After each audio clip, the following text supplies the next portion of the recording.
Hi folks, good morning, good afternoon and good evening wherever you are in the world. My name's Sean, aka Uncle Frogface, and welcome to today's video.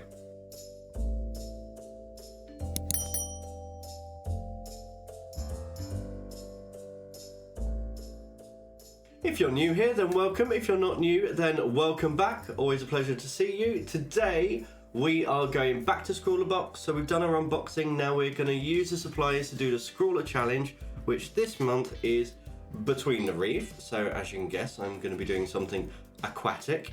But firstly, an update on that. So you'll remember when we did the unboxing that my pan that was obviously pre-packaged from Derwent's was missing the lavender colour, this one here.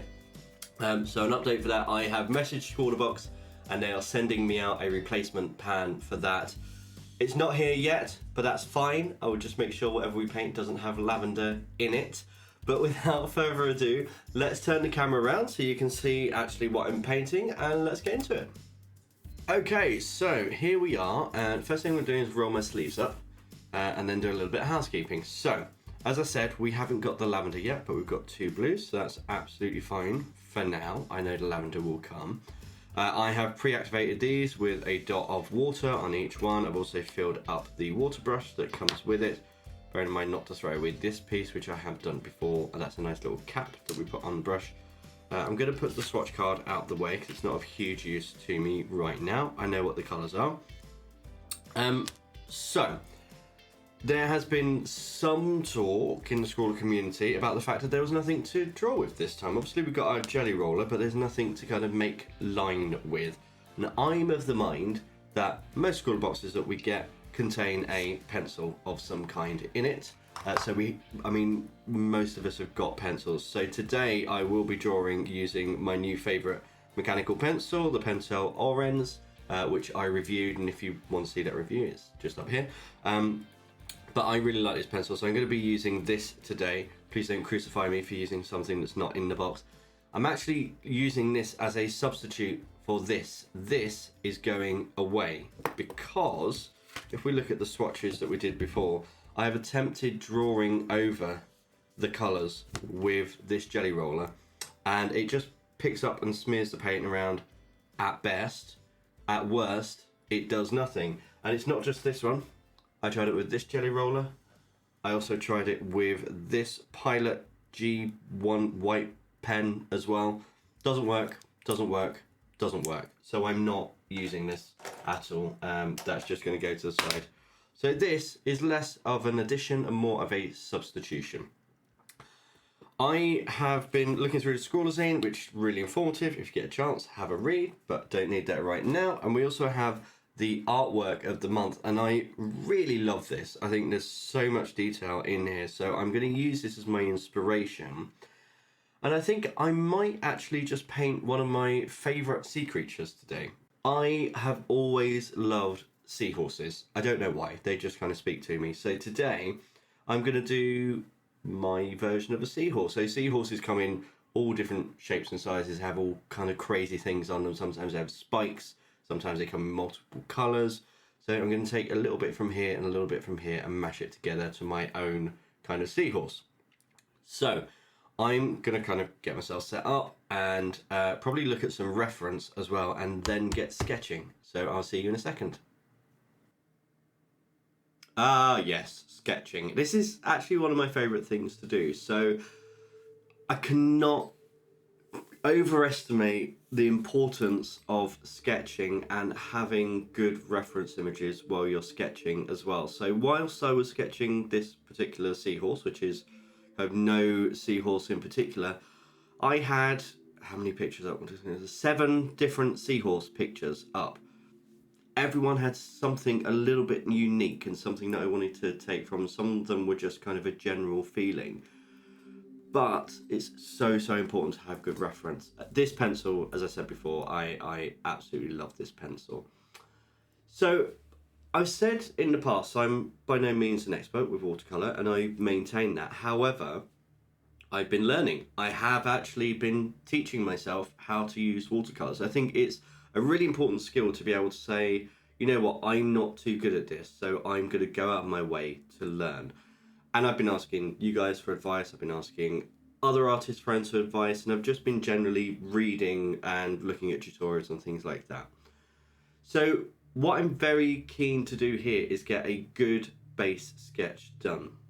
That's my foundation, and the foundation is what I'm going to build from. So I want to make sure that that is solid first.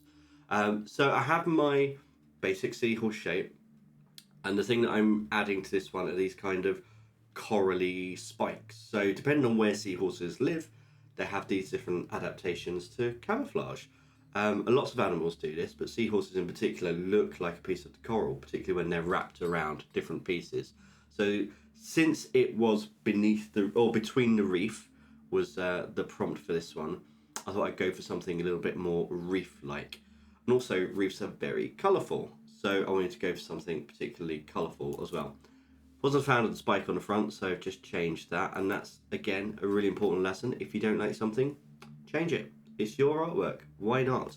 So I'm using a mixture here of the eraser that comes with the pen, with the pencil rather, the orange, which is just under that silver cap, and a kneaded eraser. And I love a kneaded eraser. You can bend it into any shape that you want, but more importantly, you can turn it into a sausage, which is what I did, and roll it over the whole sketch, and it just knocks everything back. So now we're on to the first stage of painting. And again, this is something that I've been learning about, that I'm not a very patient person. I want to get things done as quickly as possible. You'll know this when I do my mini master studies and things like that. They take me 20-30 minutes to do a small painting that a master probably spent months, if not years on. So I'm really conscious of that and trying to slow down. So normally I would have gone hell for leather and just got in, these are the colours that I want, and put them in. But I'm trying to restrain myself and start building instead. So I'm putting in a base layer of all the colours that I want in a really watered down form so that I can then build on top of them.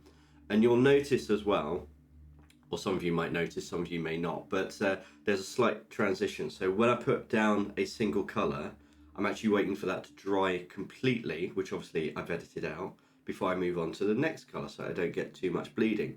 Some bleeding is inevitable, sometimes you want a bit of bleeding, but I didn't in this particular one. So I'm going for kind of a tri-colour effect on this one, yellow, green and blue, so a nice gradient.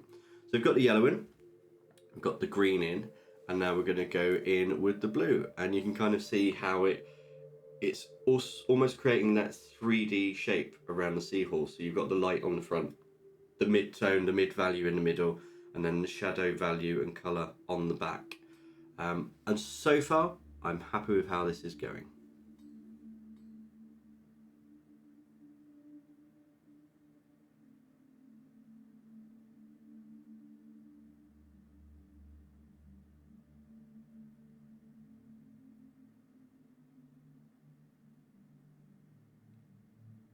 Getting ahead of myself with a few details here, but now I actually properly need to let this fully dry before I go on to the next stage.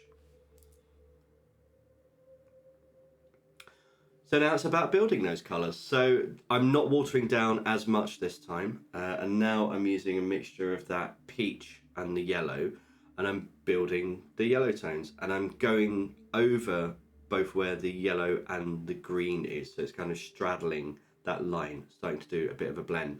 And it's not washes this time, it's a bit of a wash, but it's more stippled and kind of delicately placed where I want it to be.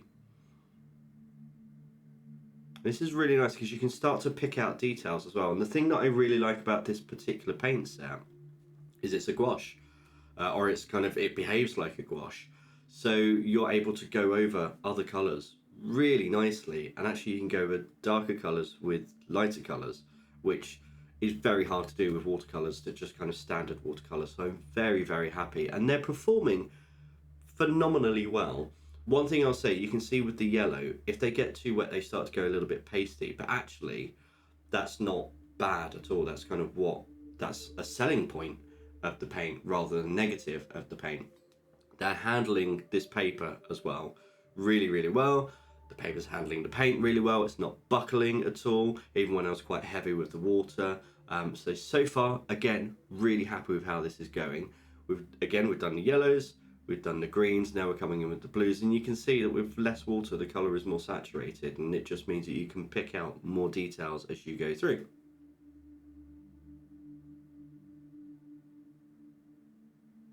I also feel like, interestingly with this, at each point I could have stopped and been happy with what I did. I think each section has its own merit, so I could have stopped at the wash section, or I could have stopped at this section with the kind of the more detailed refined stuff, or I could have stopped as I did at the end when I put in even more details. You notice here I'm actually using some of this it's not the flamingo pink, is it? It's another one, but just getting a bit of a fleshy tone in now. Again, that's all dried, and now I'm going in with more fine details, and this is, I mean, very, very saturated, hardly any water, and just really picking up the paint and laying it down. And this was really fun for me, because seahorses, they come in lots of different patterns, and some of them are kind of speckled, some of them have lines and dots and rings and all sorts. So I wanted to go for this speckled look on this one, and really unify all the colours together using this dark blue. And it's just going through and picking out bits and making it fun for me.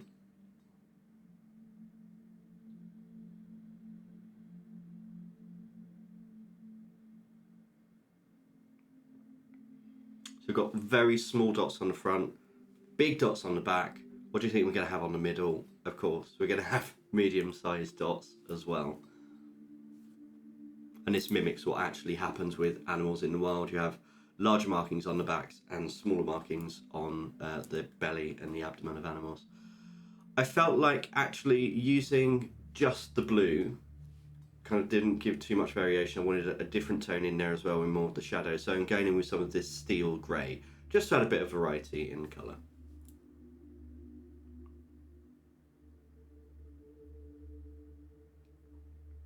I kept thinking the whole way through that this needed something punchy, it needed something dark, and I'm very happy with how the piece ended up, but I might also take this into a digital program, maybe Procreate, and just have a bit of a play around and see what it looks like with that contrast of a dark background. And that's a good thing with art, is that this for me is kind of a sketch, and sketches are there to learn from and refine and do something else. And because, again, this is that gouache mixture, I'm able to go over and just pick out some of these yellow details that otherwise would have been lost and just make them a bit more punchy.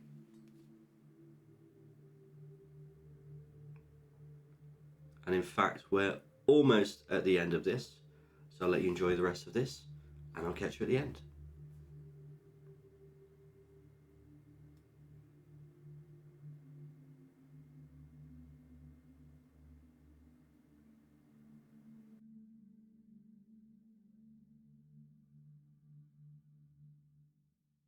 I just like that we're finished. We're already at the end of that piece. I've got a nice cup of tea to keep me going as well. But I mean, this is another scrawler box that I really enjoyed. Was it perfect? No. There were definitely some issues, and we've already talked about those. But for what we did have and what did work, I'm so happy. I've never really been a fan of kind of pastel colours, or he's actually something with a bit of punch. But actually, I really, really enjoy this. I say all the time that these little travel sets, you know, I will take out with me. I can see me taking this one to something like an aquarium, and just painting some really pretty, colourful fish. And as always, I had an idea. I didn't really know how I was going to execute it, but what we've come up with, I actually really like. I think it's one of my better watercolour things, and I think it will probably go on the board with some of the other things. But I'd love to know what you think. What did you do with your scrawler box? If you didn't get a scrawler box, are you going to get a scrawler box off the back of this? As always, I really hope you've enjoyed today's video, and until next time, goodbye.